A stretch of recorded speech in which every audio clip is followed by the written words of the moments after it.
Hey, welcome to another episode of the Bible and Life podcast. My name is John, and I am so glad you are joining me on this episode. Here on the podcast, we like to give what I call blue jeans theology. That is theology that's rooted in everyday life so that you can follow Jesus in everyday life. And if you are new, if this is your first time listening to the show, welcome. I'm so glad you're here. I hope you find this helpful to your faith and to walking with God.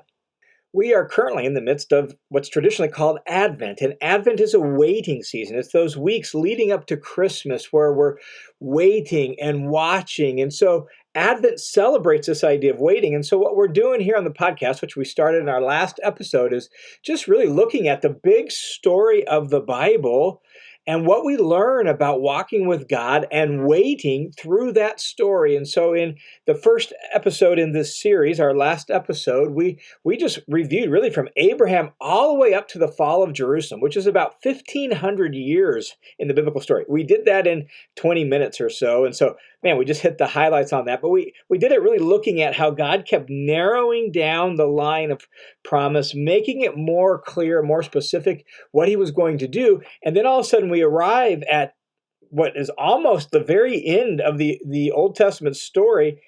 And Israel has now fallen to the Babylonians. Jerusalem is laid waste. The temple is destroyed. And the whole promise seems left unfulfilled. And we emphasized in that episode that this just tells us that, one, God is not in a hurry.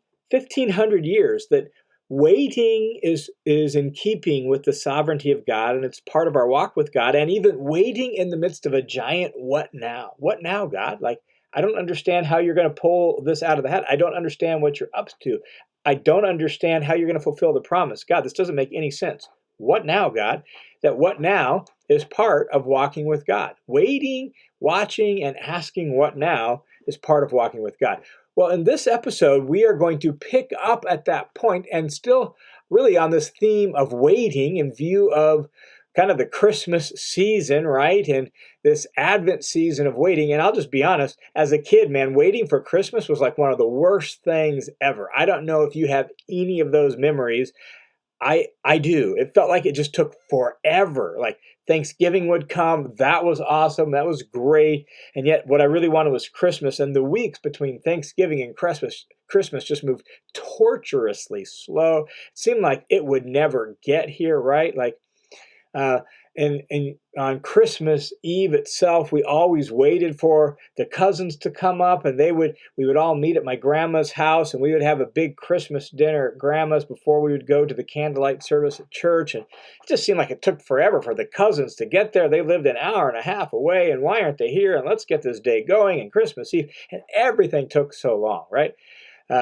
Waiting. I remember when my kids were small, and they would have a good friend, Josh Harris, would, oh, he's supposed to come over today. And they would literally be sitting on the couch, looking out the front window, watching and waiting, sometimes for an hour or 2 hours, and getting frustrated and wondering what's taking so long, and when is he going to get here? And finally he would arrive, and they would be so excited. That idea of waiting, where are they? When are they going to get here? Well, that goes along with the biblical story as well, waiting for someone. Where are you? So we pick up here where we left off in our last episode.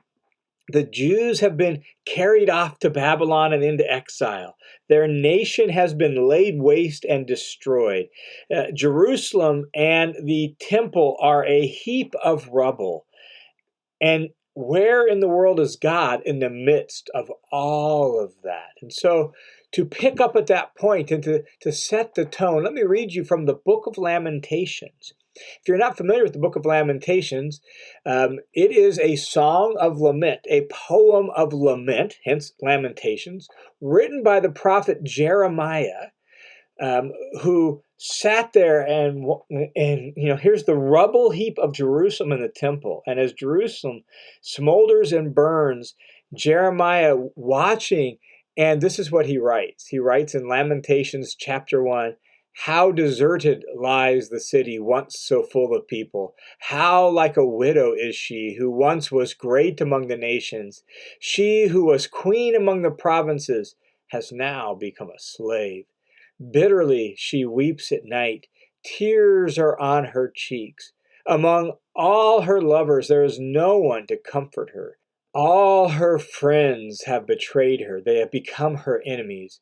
After affliction and harsh labor, Judah has gone into exile. She dwells among the nations. She finds no resting place. All who pursue her have overtaken her in the midst of her distress.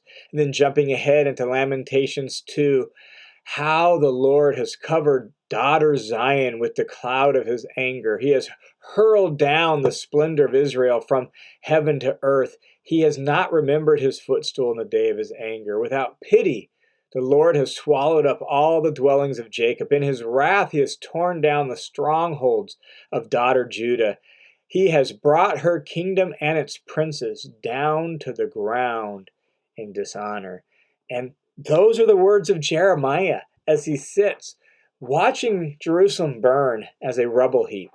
But God had given Jeremiah also a word for the exiles, a timetable and a promise.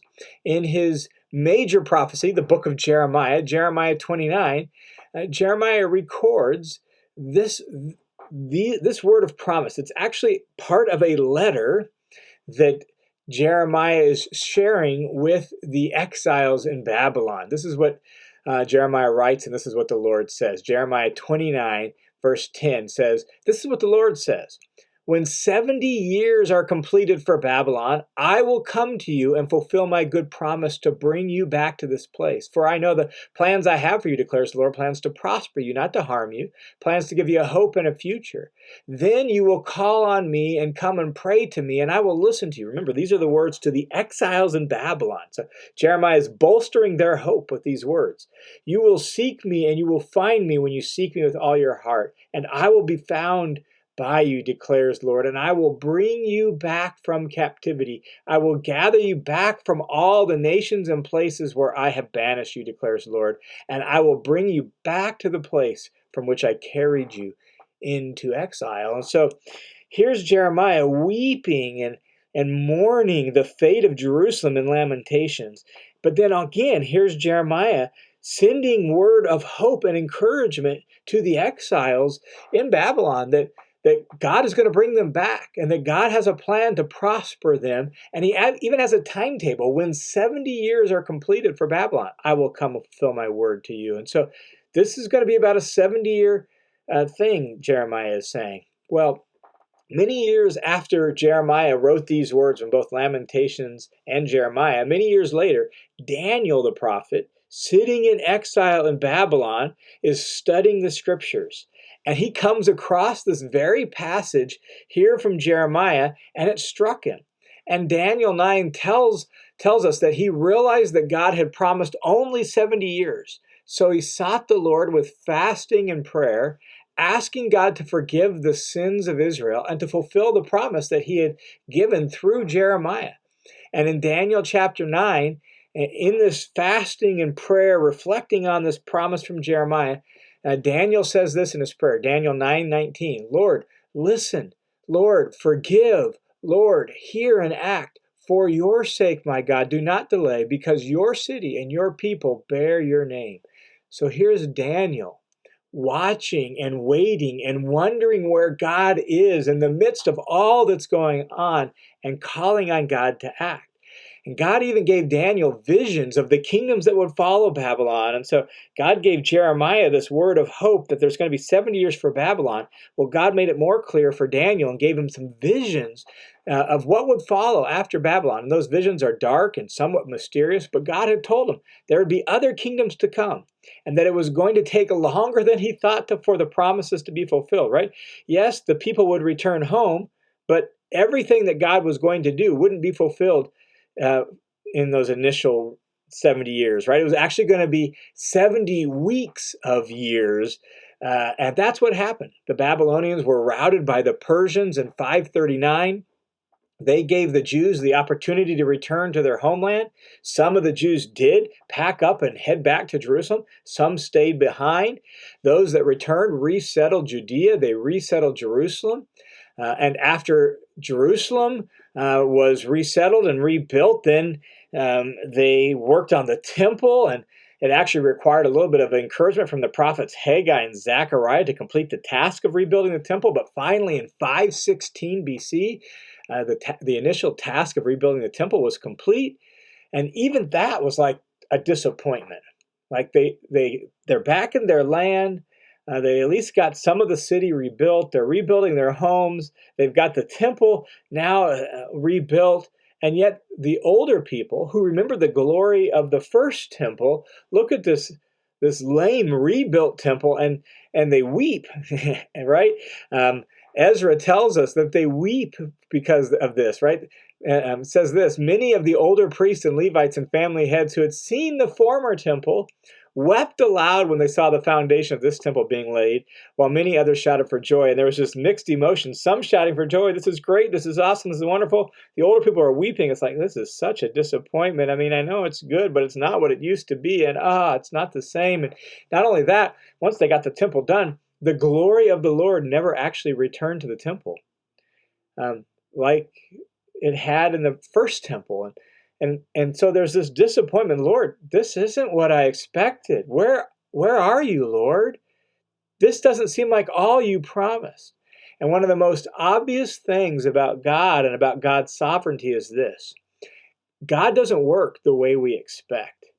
And it's easy, therefore, to be disappointed.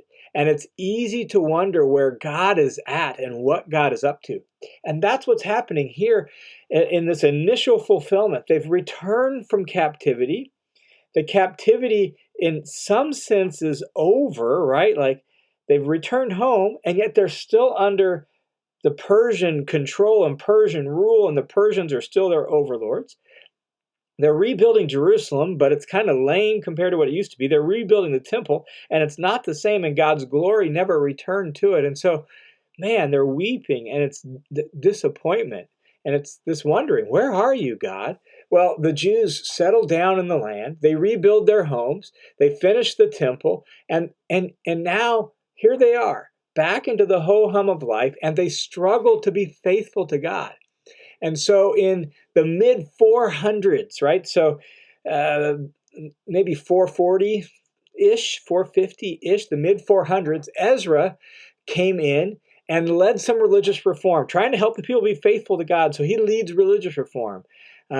And there still was some problems with the city. They hadn't shored up the walls of the temple or the city walls around Jerusalem. The temple still needed some help. And so again, in the mid 400s, Nehemiah comes in, and Nehemiah had prayed and fasted. He wanted to return from Persia to Jerusalem to rebuild the city, and yet he's got a kind of an important role in the royal court in Persia, and so he's praying and fasting for this opportunity, and God finally gives him an opportunity, and so he returns and he helps build the city walls and shores up the temple a little bit, and the Old Testament comes to a close around 400 BC without a shoot from David's line on the throne, right? No king on that promise of a shoot from the stump of Jesse is going to spring up. And yet here we are. The Old Testament comes to a close. No king on the throne from David's line. The glory of God has not filled the temple. And 400 years of prophetic silence from God, unfulfilled promises, constant social upheaval. Where are you, Lord? Wait a second. I thought that this isn't like we expected. Where are you, God? Where are you? This is taking so much longer than we expected it to take. Well, the Persians ruled until the mid-300s, and in about 336, Alexander the Great rises to power, and he swept through the region. He pushed the Persians back and defeated the Persian army. And so we've moved from the Babylonians to the Persians, and now the Greeks, and Israel is still under foreign rule and foreign oppression and foreign armies marching to and fro. And with the Greeks, wherever they went, they spread Greek culture on the land and the Greek language on the land. And so Alexander, this great empire stretched from Greece to India, and Greek culture became the order of the day. But then Alexander died rather suddenly in 323 BC, and his empire was split up between his generals. And things actually got worse for the Jews. Israel was caught in the crossfire of the division of Alexander's empire, and you had the Ptolemies in Egypt in the south, and you had the Seleucids in Syria in the north, and everybody vying for control of the little strip of land that was Israel. And so Israel is kicked back and forth like a soccer ball between the Ptolemies and the Seleucids, and the Seleucids and the Ptolemies, back and forth, and armies all over the land. And it's a real tumultuous time until finally the Seleucids gain control. And eventually, a ruler who goes by the title Antiochus Epiphanes. Epiphanes means God manifest. So Antiochus comes on the scene, this Seleucid ruler, and he claims to be God manifest, like I am the living manifestation of God himself. And what a desecration to the Jewish faith, right? Well, Antiochus wants to control Israel so bad, he figures the way to do that is just to completely squash Jewish culture and Jewish religion. So Antiochus desecrates the temple, the rebuilt temple. He desecrates it on December 25th, 167 BC, and he establishes the worship of himself there in the temple rather than the worship of Yahweh. Not only that, Antiochus outlawed circumcision on the penalty of death. Well, guess what? Many of the Jews decided following God and being faithful to him was more important than their own life. And so they circumcised their baby boys nonetheless. And Antiochus killed moms and hung babies around their necks. And he killed whole families that practiced circumcisions. And in the midst of all of this, right? Like, God, like, where are you? At this point, it's now been 400 years since we were allowed to return home to our land. And since supposedly the promise was going to be fulfilled, and it's definitely not being fulfilled. We're still under foreign rule. There's desecration of your temple. We're not being allowed to circumcise our babies. There is persecution and hostility. And so revolt became a viable option for the Jews, and the Maccabees led it. And you can read about that in that intertestamental work of 1st and 2nd Maccabees, and they lead that revolt. And over the next 100 years, you have kind of Maccabean revolt, and then eventually there's actually tension between the Maccabean rulers and who's going to be the ruler of the day. And then all of a sudden the Romans now are rising to power as the new power in the region. And in 63 BC, the Romans arrive in Israel, and the Roman general Pompey, he committed the ultimate sacrilege. He actually not just desecrated the temple, he went right into the Holy of Holies, looked around and was like, well, that was lame and that was useless. There's nothing even in there. It's an empty room in the Holy of Holies. But for the Jews, it was like, wait, what? How could God let that happen? God, where are you? Are you really here? Don't you see? How can you let this arrogant Roman general defy the very Holy of Holies and then escape unscathed? God, where are you in the midst of all this? And the Romans ruled with firm military might, and they destroyed any and all who dared to threaten their control. And they carried out their rule through kings that they appointed. And it's like, God, what about your promise to have a ruler from the line of David on his throne forever? That promise is now almost 1,000 years past. And what about the promise that you gave to Micah to raise up a ruler from David's line that would come from Bethlehem? And that was like 700 years ago. And here we are, God. And it's like, God, where are you? In the year 40 BC, the Romans appointed a man named Herod to be the king of the Jews. We know him as Herod the Great, appointed by the Romans. And he had just a wee bit of Jewish blood flowing through his veins. And he ruled with great power all the way up until about 4 BC. And so for 36 years, Herod ruled the area, and he built fortresses, and he built aqueducts, and he built cities, and he built palaces. And not only that, he built temples in honor of the Roman emperors. And in an effort to endear himself to the Jews, he expanded the rebuilt temple in Jerusalem and built it bigger and better than it ever had been before. And he was going to build a bigger and better temple. And this was his attempt to try to endear himself to the Jews. But the faithful Jews knew better. They knew he wasn't the real king. They knew God's promise, and they longed for God to act. And there's this angst and this waiting and this wondering and this praying. Where are you, God? Way back 500 years earlier when all of this began, right? There's Jeremiah weeping in lamentation over Jerusalem that is now a rubble heap. He mourned what seemed God's abandonment 500 years earlier. And here we are 500 years later. And it's like, well, yeah, we're back in the land. The temple is being rebuilt by a king that also builds temples in honor of Roman emperors. And the pagans are in the midst of our land, and their icons and their rule and their images are all over the place. And God, where are you?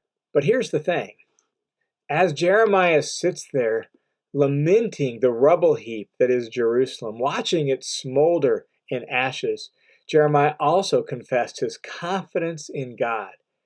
And I can imagine some of those faithful Jews in 40 BC under the oppressive rule of the Romans and under the strange, perplexing, weird rule of Herod the Great, wondering where God was and why he had abandoned them, clinging to Jeremiah's words and Jeremiah's song of hope. Because in the very book of Lamentations, Jeremiah also confessed his hope in God.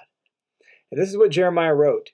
Lamentations chapter 3 says this, I remember my affliction and my wandering, the bitterness and the gall. I well remember them, and my soul is downcast within me. Yet this I call to mind, and therefore I have hope. Because of the Lord's great steadfast love, we are not consumed, for his compassions never fail. They are new every morning. Great is your faithfulness. I say to myself, the Lord is my portion, therefore I will wait for him. The Lord is good to those whose hope is in him, to the one who seeks him. It is good to wait quietly for the salvation of the Lord. And like I said, I can imagine a faithful Jew sitting there in 10 BC, wondering where in the world God is at. Looking around and realizing, God, there has got to be more to your promises than what we're experiencing. Where are you, Lord? And I can imagine him opening the scroll of Lamentations and reading these words and being deeply built up and encouraged in hope, because it's good to wait quietly for the salvation of the Lord. We may not always understand God's ways.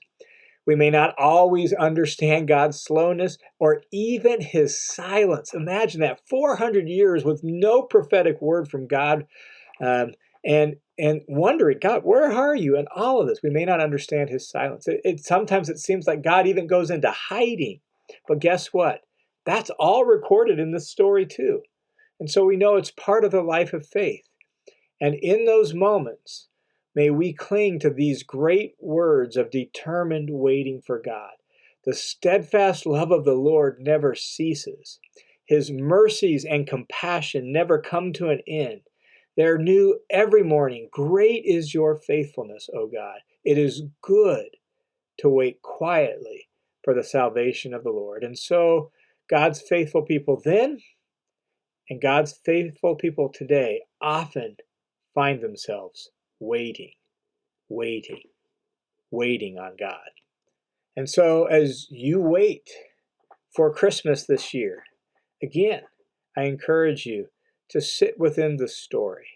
Maybe open your Bible to Lamentations and read the angst of Jeremiah and read these great words of determined waiting from Lamentations 3. And let your heart be stirred. I don't know where you're at, and we don't know all that God is doing in our world, even in the present time. But may we wait in hope for the Lord, for he is good. He is good to his people, and God has always fulfilled his promises when he thinks he should, not when we think we should. Hey, thanks for tuning into this episode of the Bible and Life podcast. I am so glad you are joining me here. And a special thanks to those of you who make this ministry possible by your prayers and your generous support. If you want to join the team, you can do so at World Family Mission. I'll put a link to that down in the notes below. God bless you guys. I look forward to talking to you again next week.